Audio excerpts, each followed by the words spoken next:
성경 말씀을 봉독하겠습니다. 신약 성경 로마서 13장 1절에서 7절 말씀, 신약 성경의 257쪽에 있는 말씀입니다.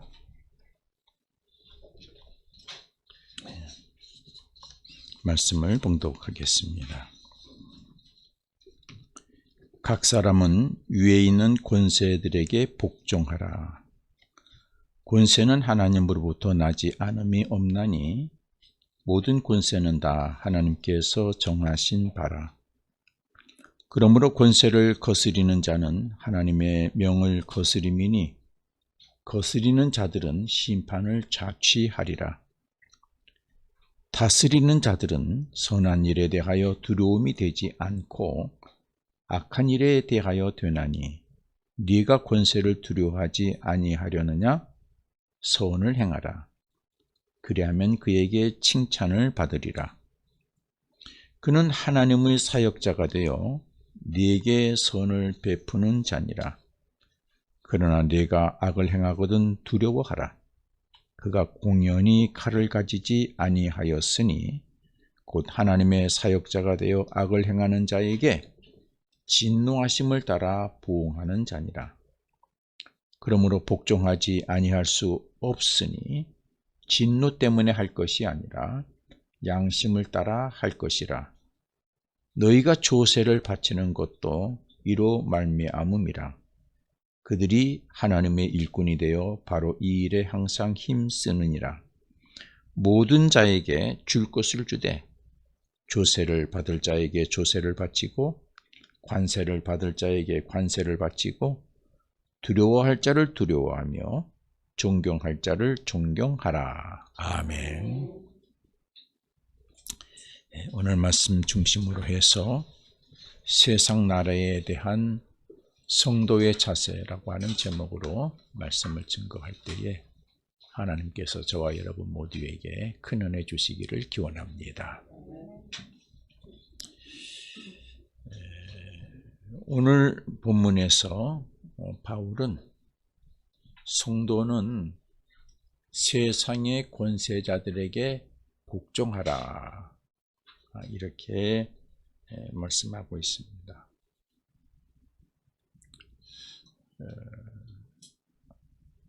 얼핏 보면 이것이 곧 세상 나라에 대해서 성도의 자세다 이렇게 연결시킬 수도 있습니다.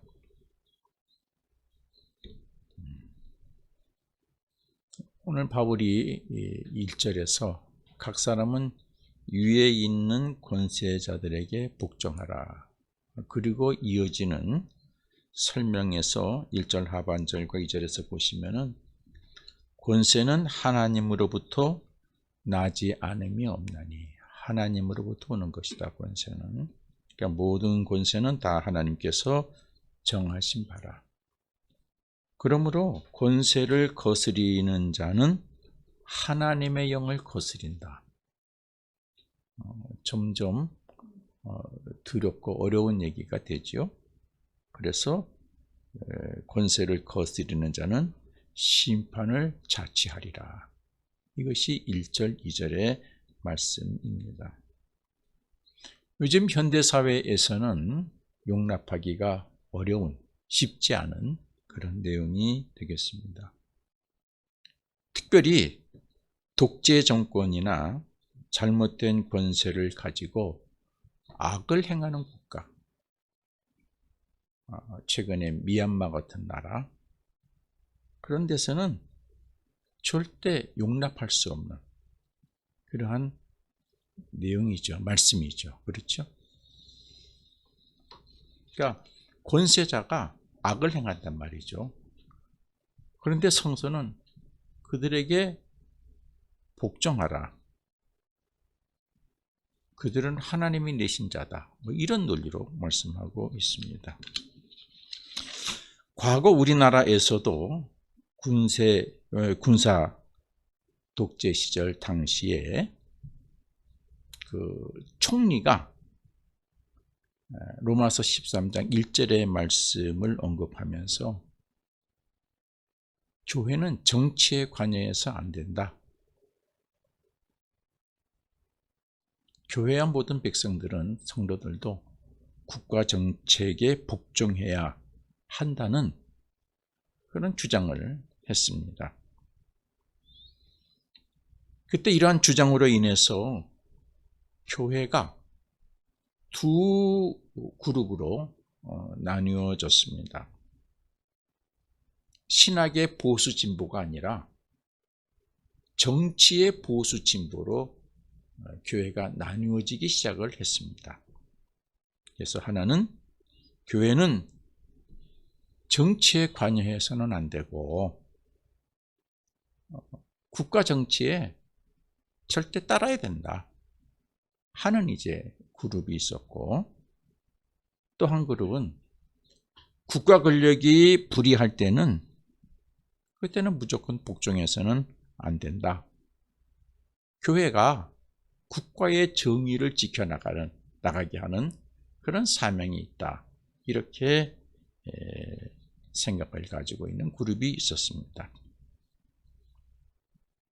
그래서 교회가 두 그룹으로 이렇게 분열이 됐고, 지금까지 그것은 그대로 이어져 오고 있습니다. 더 골깊게 나오고 있습니다. 최근에 여러분들도 경험하셨겠습니다마는 태극기 부대라고 하면서 시위하는데 교회가 주도해서, 그렇죠? 여러분 거기 가면은 뭐 권사님, 집사님, 장로님 그래가면서 이렇게 집회를 하는 무리들도 있습니다.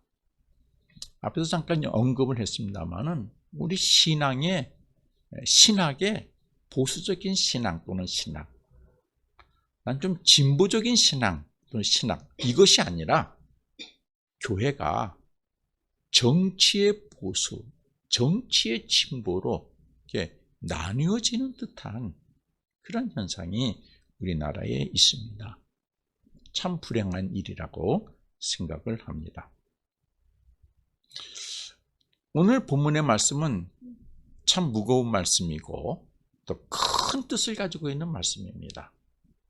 오늘 본문의 말씀을 바르게 이해하기 위해서 우리는 근원을 찾아 올라가야 됩니다. 예수님께서 우리 신앙인이 세상 나라에 대해서 어떤 자세를 가져야 되느냐, 거기에 대해서는 어떻게 가르쳤느냐를 우리는 찾아야 합니다.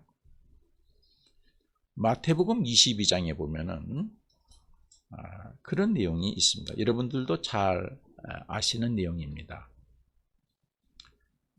바리새인들이 예수님에게 와서 예수님을 어떤 그 올무에 걸기를 위해서 예수님에게 질문을 합니다. 가이사에게 세금을 바치는 것이 옳습니까? 옳지 않습니까? 가이사는 이제 로마 황제죠. 여러분들이 역사적인 이해를 가지고 있어야 합니다. 당시 유대 민족, 유대 나라는 나라가 없습니다. 민족은 있는데 식민지 상태죠. 로마라고 하는 나라의 식민지입니다. 그래서 유대 나라가 이 로마 나라의 황제에게 세금을 바칩니다. 백성들이.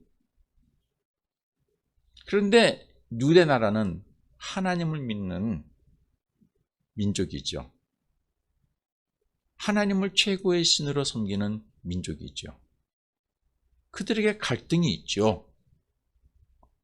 이렇게 우리가 우상을 섬기는 로마라고 하는 제국의 거기에 우리가 얽매여 살아야 되느냐? 하나님을 믿는 민족으로서의 자조적인 삶을 살아야 되지 않느냐? 이런 이제 갈등이 유대 민족들 가운데는 있었습니다. 그런 과제 속에서 바리새인들이 예수님을 올무에 엮기 위해서 질문을 한 것이죠. 만약 예수님이 세금을 바치는 것이 옳다, 그러면은 적어도 하나님을 믿는 민족, 하나님의 백성으로서 당신은 유대 민족을 배신하는 것이 아니냐. 로마의 앞잡이가 아니냐. 이렇게 이제 비난을 하게 될 것이죠. 또 반면에 예수님께서 세금은 바치지 말라라고 말하면은 당신은 로마 정부의 국법을 어기는 반역자가 아니냐. 이렇게 되겠죠.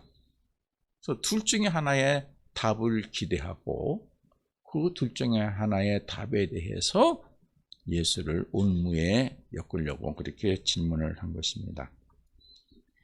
이런 상황에서 예수님의 답변은 분명했습니다. 예수님이 가이사의 형상이 그려진 동전 하나를 보이면서 이 형상과 이 글이 누구의 것이냐. 그러니까 바리새인들이 쉽게 대답을 합니다. 예, 그거는 가이사의 형상입니다. 예수님이 가이사의 것은 가이사에게 바치고 하나님의 것은 하나님께 바쳐라. 그렇게 대답을 하셨습니다.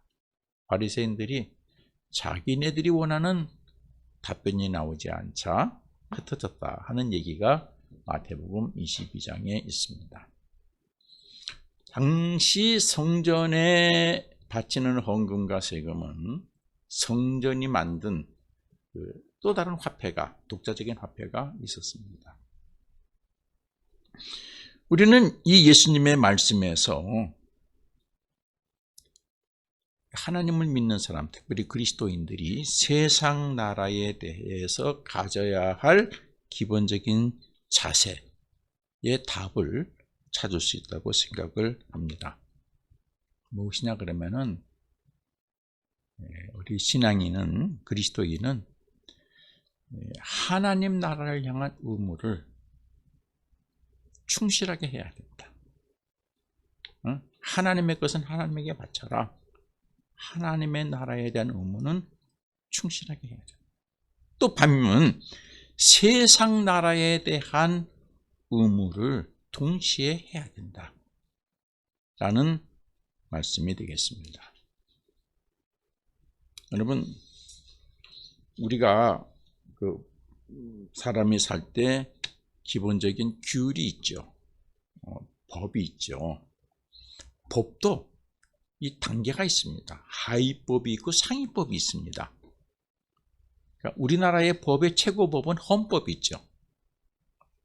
헌법 밑에 보면은 또 다른 법들이 있어요. 그것을 헌법을 좀 풀어서 실제적으로 쓰는 법이 있어요. 우리 동대문구에도 동대문구 구민자치회에 또 법이 또 있어요. 그걸 하위법이라 그래요. 하위법이라고. 그러면 우리나라에서 최고의 법은 헌법이죠. 그런데 우리나라의 헌법 가지고 미국을 다스릴 수 없어요. 그렇죠? 미국의 법으로 우리나라를 다스리지는 못해요. 그러면은 미국 사람하고 우리나라 사람을 다스리는 또 법이 있겠죠. 장사하는 사람도 그럼 또 국제법이지만은 최고의 법은 뭐냐? 그건 하나님의 법이에요. 왜 제가 이 말씀을 드리느냐 그러면은 적어도 하나님의 법을 지키는 사람은 하위법은 자동적으로 지켜야 된다고 하는 사실입니다. 내가 하나님을 믿으니까 나는 세상 법을 지키지 않아도 돼. 그는 바른 믿음을 가진 사람이 아니에요.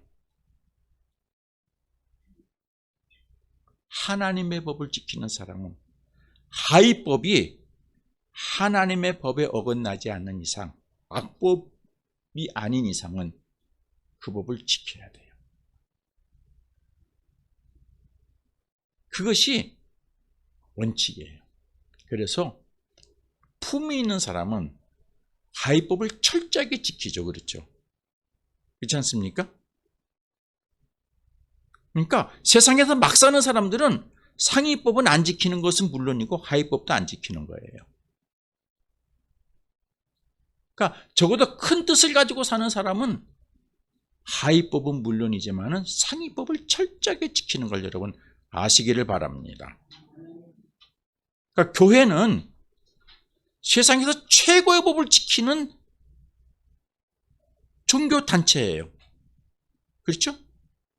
그러니까 교인은, 신앙인은 세상에서 그 누구보다 최고의 법을 지키는 사람이라고 하는 자부심을 우리 신앙인은 가져야 될 줄로 믿습니다. 그래서 그런 관점에서 볼 때 예수님은 하나님 나라의 법도 지키고 세상 법도 지켜야 된다라고 말씀하신 거예요.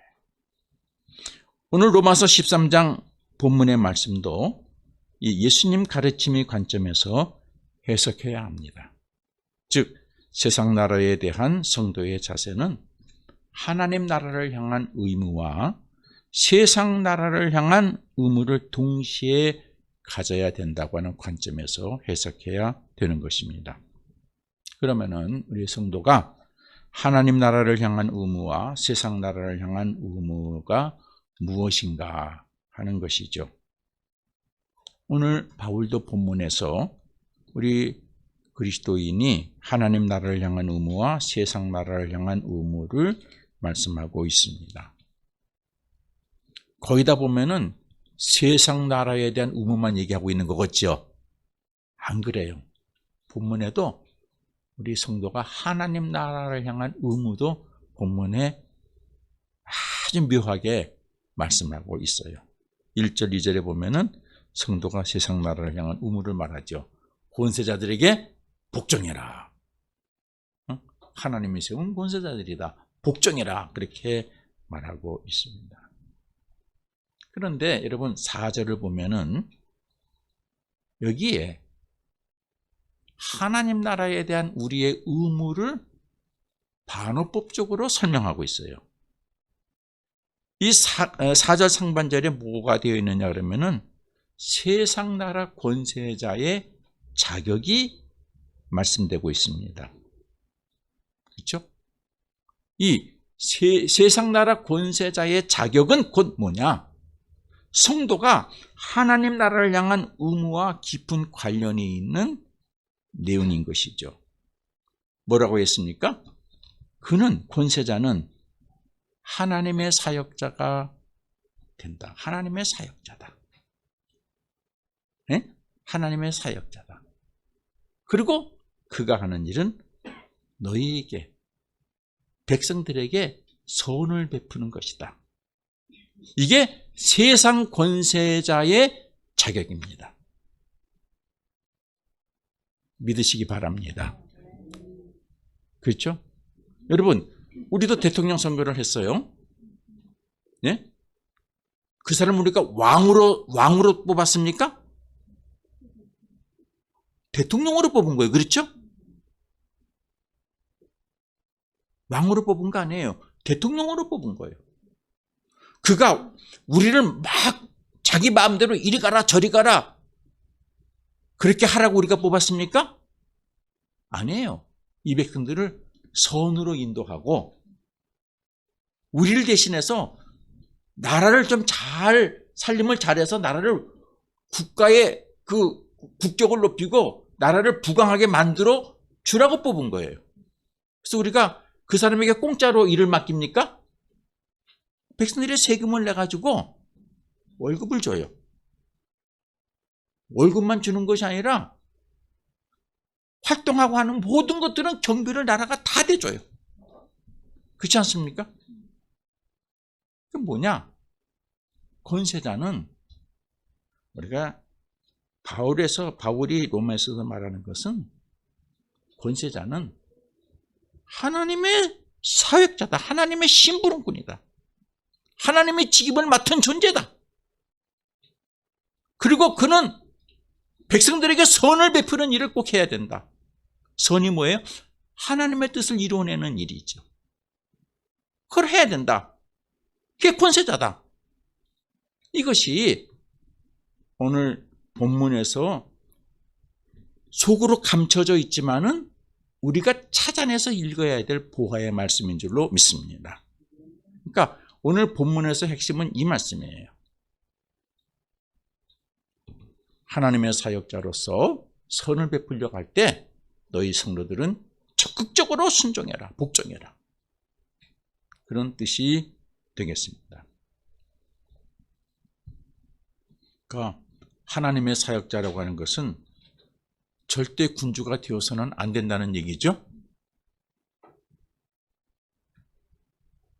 백성에게 선을 베푸는 직임자다.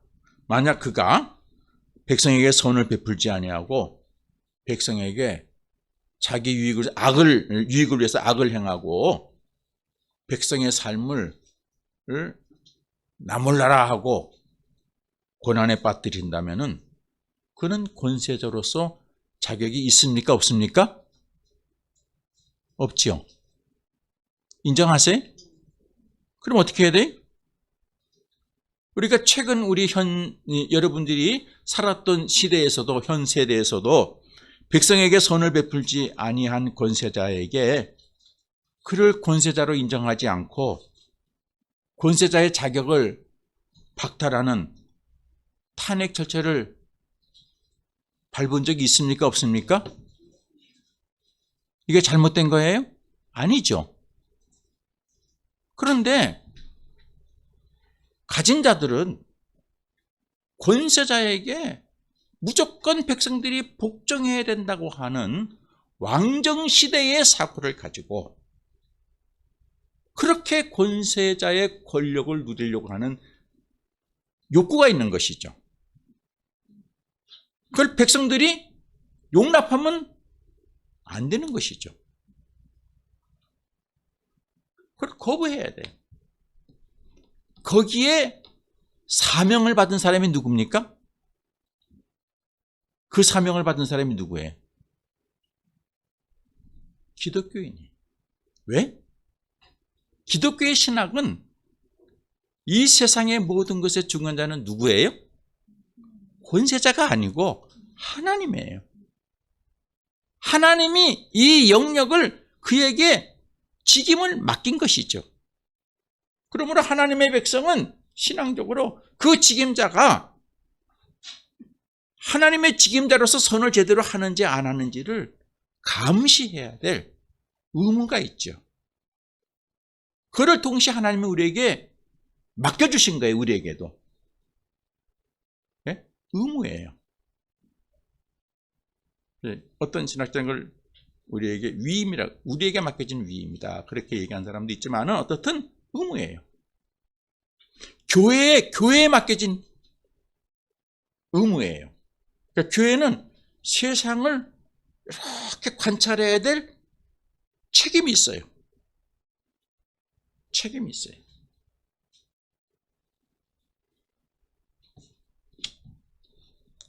우리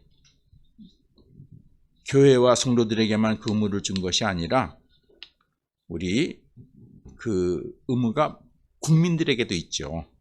국민들에게 있는데 국민들이 자기 밥 먹고 사는데 바쁘니까 신경을 못 쓰잖아요. 우리 믿는 사람들은 세상 일에 바빠도 신경을 써야 돼요. 아시겠습니까? 그런데 우리 안 믿는 사람들은 먹고 사는데 바쁘니까 신경을 못 쓰잖아요. 그러면 그거를 제대로 신경 쓰라고 우리가 위임을 해주죠. 누구한테 위임을 해줘요? 네? 국회의원들에게. 여러분들이 뽑아서 나라에 보내가지고 나라의 권세자들이 제대로 하는지 안 하는지 잘하고 너도 잘해라 위임해 주는 게 국회의원들이고 서울시는 시의원이고 동대문구는 구의원이고 그래서 그들이 와가지고 우리에게 보고를 해요. 네. 이게 잘못된 건 이렇게 고쳤습니다. 잘한 건 이렇게 칭찬했습니다.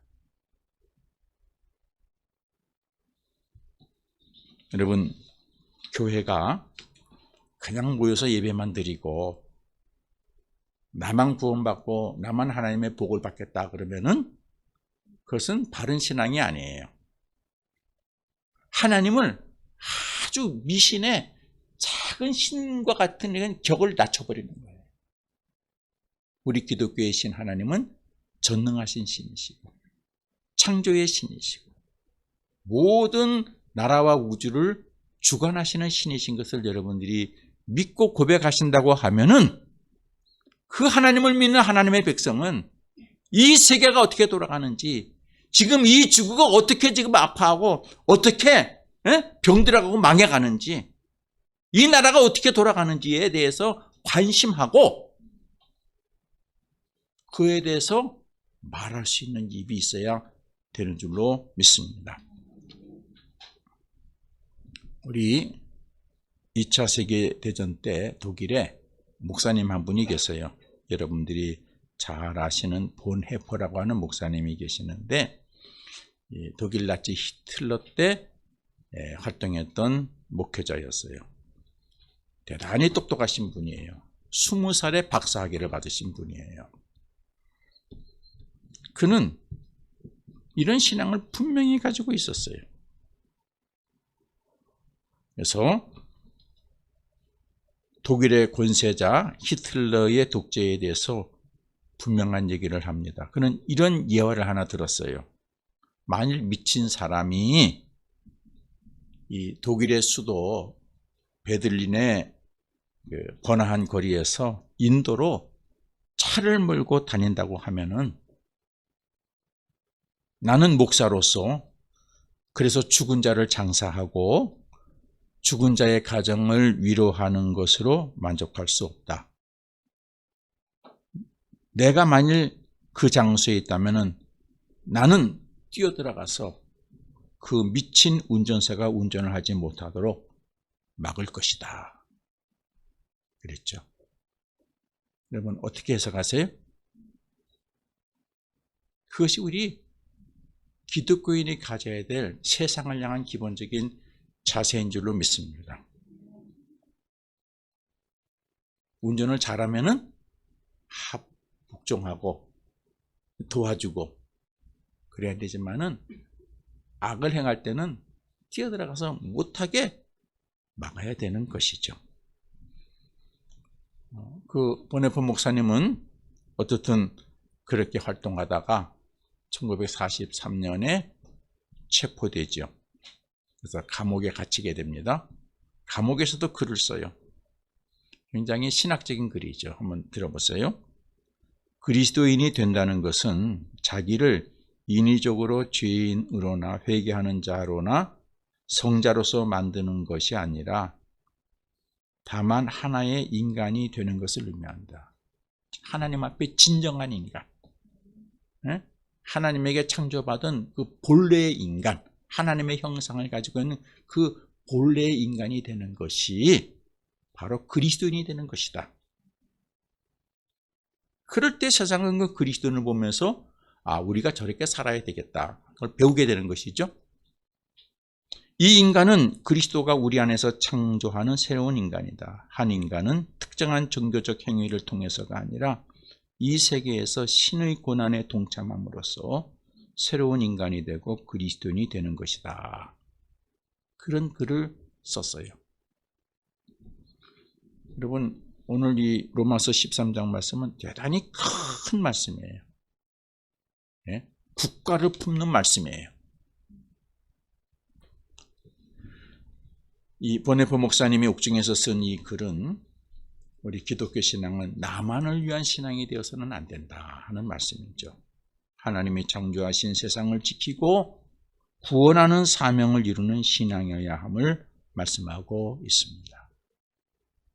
목사님 역시도 국가의 권세자가 하나님의 사역자로서 백성들에게 선을 베푸는 일을 바르게 하고 있는지를 점검하고 잘못하고 있으니까 그건 잘못하고 있다 하고 담대하게 말한 것이죠. 의무라고 생각했어요. 해도 되고 안 해도 되는 것이 아니라 꼭 해야 되는 일이라고 생각을 했어요. 오늘 말씀에 결론을 드립니다. 우리 그러면은 성도들이 세상 나라에 대한 우리의 자세는 무엇일까? 제가 크게 세 가지로 정리합니다. 오늘 말씀을 중심으로 해서 첫째는 예수님께서 마태복음 22장에서 가르쳐 주신 그 가르침의 순종해야 된다고 생각을 합니다. 적어도 우리 세상에 대해서는. 그러니까 세상 나라의 법도 잘 지켜야 돼요. 아시겠습니까? 그리고 하나님 나라의 법도 잘 지키는 본을 보여야 됩니다. 우리 세상 나라의 법이 악법이 아닌 이상, 악법은 악법이라고 우리가 말해야 되죠. 악법이 아닌 이상 지켜야 돼요. 하나님 나라의 법을 실천해서 세상 사람들에게 우리 기독교인의 높은 차원의 삶을 보여줘야 되는 줄로 믿습니다. 지난주 설교했듯이 거짓 없는 그리스도 사랑을 실천하고 악을 미워하고 선에 속하는 삶, 성도들 간에 우애하고 존경하고 사랑으로 하나 되는 모습, 게으르지 않고 열심을 품고 섬기는 삶, 기회 있을 때마다 성도의 사명인 복음을 전하는 삶, 환난이 있을 때 낙심하지 않고 소망을 놓치지 않고 인내하면서 환난을 이겨내서 소망을 이루어내는 삶, 모든 일에 선으로 대하는 삶, 이런 것들을 하나님의 법을 실천하는 우리의 모습을 보여줘야 되는 줄로 믿습니다. 두 번째는 설교에서 말씀을 드렸습니다마는 이 세상 나라에 파수꾼의 역할을 해야 됩니다. 이것이 우리 그리스도인에게 맡겨주신 의무예요. 특별히 오늘 말씀 중심으로 하면 세상 나라의 주관자이신 하나님께서 일 맡기신 그 권세자가 바르게 일을 하는지, 선을 베풀고 있는지, 세움받을 때는 선을 베풀겠다고 약속하고 세움을 받아놓고 자리에 앉아서는 마음을 바꿔서 자기의 욕심이나 자기의 논리나 미래를 생각하지 않냐고 자기 그 어떤 것들을 만들기 위해서 악을 행하고 있지는 않은지 우리가 점검해야 되는 그런 파수꾼의 역할을 해야 되는 줄로 믿습니다. 그래서 잘못하면 우리가 기도하면서 그건 잘못했습니다, 얘기할 수 있는 용기가 있어야 돼요. 근데 최근 우리나라의 교회들이 이 용기가 없어요. 제가 학교 다니고 공부할 때 특별히 우리 기장이 한국기독교 장로회가 앞장서서 이 의무를 충실하게 감당을 했어요. 세계가 한국기독교 장로회를 대단히 귀하게 여기고 우리 하는 일에 힘을 보태줬어요. 그리고 한국교회 많은 교단들이 우리와 같이 동참했어요. 지금은 그런 용기를 다 벗어버렸어요. 무엇 때문인지는 몰라요. 물량주의가 앞서서 그런지, 보신주의가 앞서서 그런지, 무엇 때문에 그런지는 몰라요. 이것이 회복되지 않으면 기독교는 죽습니다. 교회는 죽습니다. 종교가 있을 이유가 없어요. 기독교가 있을 이유가 없어요. 이 의무를 잘 이행하는 교회와 성도가 세상의 빛과 소금이 되는 역할을 잘 해내서 그리스도의 몸이 되고 그리스도의 지체가 되는 줄로 믿습니다. 그러므로 교회와 성도는 세상 사람들보다 더 열심히 하나님이 우리에게 맡겨주신 의무를 가지고 세상에서 살아야 합니다. 저는 바라기는 우리 해림교회와 성도가 이 시대에 세상의 빛과 소금의 역할을 잘 해내는 그리스도의 몸과 지체가 되기를 바랍니다. 기도하겠습니다. 하나님, 오늘도 주시는 말씀 앞에 겸손히 무릎 꿇게 해주심을 감사합니다. 권세자는 하나님이 세우신 사역자이고 그는 백성들에게 선을 베풀게 하기 위해서 세우신 것이라고 말씀한 이 말씀을 우리 교회와 성도들이 마음속 깊이 새기게 해 주셔서 이 땅의 권세자들이 하나님이 세우신 사역자임을 깨달을 수 있도록 기도하게 하시고 저들이 선을 베풀 수 있도록 기도하게 하시고 저들이 악을 베풀 때에는 잘못됐다고 말할 수 있는 용기를 주시기를 기도합니다. 그래서 이 땅에 하나님 나라를 이루어가는 그런 교회와 성도들이 되게 해 주옵소서. 예수님 이름으로 기도합니다. 아멘.